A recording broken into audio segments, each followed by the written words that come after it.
How do you find the area of a triangle given side, angle, side? So you're given a side, an included angle, and a side. How do you find the area of this triangle? This is for a triangle where you're not given the base. How do you find the area? And we're going to use some trigonometry to help us do this. This is for section 10-5 out of your textbooks, and it's going to be a continuation of finding the area of the polygon using trigonometry. Even though this is part of section 10-5, we're doing these notes on a separate date. So make sure that at the title at the top of the page you have the section and title number from the textbook, and then on the left hand side you have this video title written down. There's no 2 or 3, it's just the 1. And do not forget to do your summary, which should be 3 to 4 sentences in length. Okay, a scalene triangle is a triangle that has all different measurements for all of its sides. So none of its sides are congruent or the same. So we will now find a formula for the area of a triangle that is not a right angled using 2 sides and 1 angle. And this is for a triangle that does not have a base. Or excuse me, they always have a base. It does not have a height. If you're not given the height and you don't want to calculate it or you can't calculate it, you can use this formula to help find the area of the triangle. Okay, I want to remind you that you need to pause this video, write down everything you see on the slide, and then resume when you're ready to follow along with me. And just to remind you too that geometry has a lot of shapes and figures, a lot of formulas. So you want to make sure you pause the video, write everything down, and then when you're ready to resume, go ahead and push play. So let's take a look at a triangle. Remember that when we were doing area of common shapes, we would be given this triangle with a height, and then you would sometimes be given base, or you would have to find the base, and then you would use the formula area equals 1/2 base multiplied by height. Well, we're going to use this formula, but we're going to use it for a triangle that does not have the height given. Instead, you're going to be given a angle, like example B, maybe angle B, and then you're given the side and the side that is around that angle that you're including. So the area of a triangle, ABC is a non-right triangle here. ABC are the sides opposite angles A, B, and C respectively.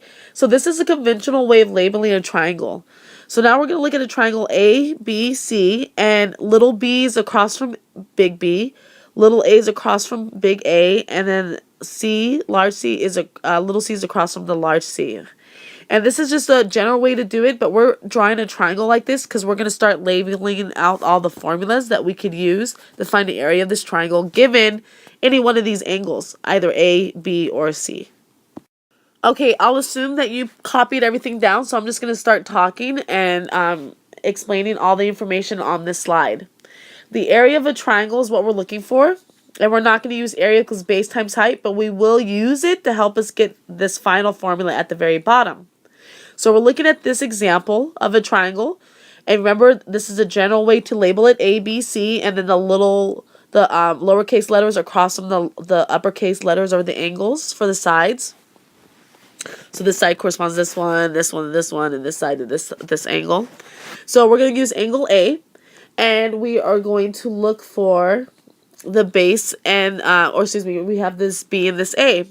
So ABC is a non-right angle triangle. We're going to draw the perpendicular H from angle C to BA. So we're going to draw a perpendicular height, or H, right here. Okay, and it's perpendicular to BA. And now we can start using this formula to help us out. So we're going to use area equals 1/2 base times height. So 1/2, the base is going to be this lowercase c, and we're going to multiply that by this height h that we have. And now looking at triangle ACN, I'll go ahead and color it in. AC, and then N is going to have to be down here. This side, this right here where this height comes down is going to be N. Looking at that, using this sine of A, we know that it's going to be H, which is opposite over B, which is the hypotenuse. So now here's where the trig comes in handy. So this sine A is using the height in the base, and if we solve for the height, we get that B is sine of A. And now that we have this height is equal to this trig equation, this use of a trig equation with the multiplied by B, we can substitute H into this equation right here. Substitute H in for there. And now if we simplify it, so now this is where it is. Now we simplify it, we get this equation. And this is where the SAS come in handy. And what it's saying is that the area of this entire triangle is going to be 1/2 B, which is this side, that's this side here, times C, which is going to be this side here. That's the other side. And we're going to use the included angle A. So that's if you're given these two side lengths and that angle, you can use this formula to find the area of the triangle. So we not only did I give you the equation you'll be using, but we derived the equation using an equation that we are familiar with. So now any side can be used as the base. So we can do the area can be 1/2 AB sine C, 1/2 BC sine A, or 1/2 CA sine B. These are all various different equations that we can use based on the triangle and what they give us. So the formula always uses two sides and an angle formed by those two sides. Here are a series of slides and pictures to explain what I mean when I'm talking about these three equations here. Look at this equation right here. We have a triangle and we want to find the area. We're given the blue A and B. Let's say they represent numbers and we're given this angle C. We can then use this equation here to find the area of the triangle, given what we are using, what we have been given. So what if they didn't give you angle angle C, but they gave you angle A and they gave you sides B and C? Well, then you would use the second equation. You would plug in 1/2 times the two sides and then multiplied by the sine of the included angle. And what if they gave you angle B instead? So here's the last formula. What if they gave you angle B and then side A and C? These two sides and the included angle, then you can use the third formula. So notice the formula works for any of the angles as long as you have the sides over on either side of the angle. Okay, I think it's time that we practice an example. For this example, we're just going to set it up, but you will use your calculators to solve it yourself because you should be practicing using the sine and cosine. So for this example, we are going to find the area of the triangle PQR. So I always like to trace it PQR. And we notice that we have three angle measurements, but we only are given two side measurements, no height and no third side. So which equation is best to use? Well, that's always based on the angle given. Since we're given the angle, not the angle given because they gave us all three angles, but it's based on the sides given. So since they gave us this side and this side, we can use this included angle to help us find the area. And now I'll help you set up the equation, but you're going to have most of the work on the next slide. Well, actually, no. Let's challenge yourselves. Think about how you would set up the equation, knowing that you're going to use the included angle 64, and you're given the side length 7 and 8. So set it up and try to solve it, and when you're ready to follow along, push play, and you'll see the answer on the next slide. Okay, here's your answer. Hopefully you were correct. You should have used 64, which we already discussed. So you do sine of 64. You're going to multiply by 7 and 8 and also a half. And then your calculator, you should have got 25.2. Since we are in centimeters, we'll do centimeters squared. And there's the area of the triangle. Okay, we're going to get really familiar with circles. We've already discussed how to find the circumference and the area of a circle. Well, we can actually circles can help us find the area of a triangle. Or we can find the area of a portion of the circle using the area of a triangle. So this is a useful application. And this occurs when we have a triangle formed by two radii. So this is one radius. Here's the other radius. We call that radii. And this is called a chord. It's not a diameter. A diameter goes across the entire circle.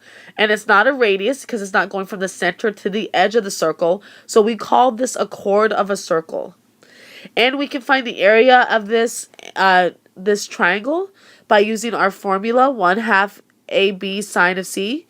A and B are represented by radius R and R, so it's R and R, and then sine of, we don't have the measurement here for the angle C. Instead, we have this symbol called theta. So if we simplify this equation, we get 1/2 R squared sine theta, which means if I knew that this angle was if I knew what the angle measurement was, what the theta was, I could plug it in. And if I knew what one of the radius were, I could plug that in and then be able to figure out the area of this sector or this section of the circle. Okay, so now we've seen how to derive the formula, how to use the formula based on the angle given. We were then able to practice using one of the formulas for an example, and we looked at a useful application of the formula. So in summary, the area of a triangle ABC is given by these three different formulas based on the sides given and the angle given.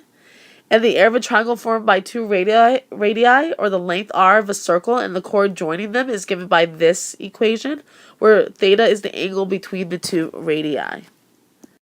Okay, here are two examples for you to practice, and I'd like you to bring your work to class, and I will reveal the answers to you in class. So go and practice these on your own or bring them to class the next day. And now think about the question I posed at the beginning, or the video of this title, or the title of this video. How do you find the area of a triangle given side, angle, side? Explain it. Explain to me, how do you derive the formula using the trigonometry, and then also the area of a triangle, 1/2 base times height. And then explain to me how you would use the formula for a triangle given side, angle, side, and then discuss the practical application of it. So this is a way for you to summarize everything that you've learned in the video. Make sure to bring all of your notes to class the following day.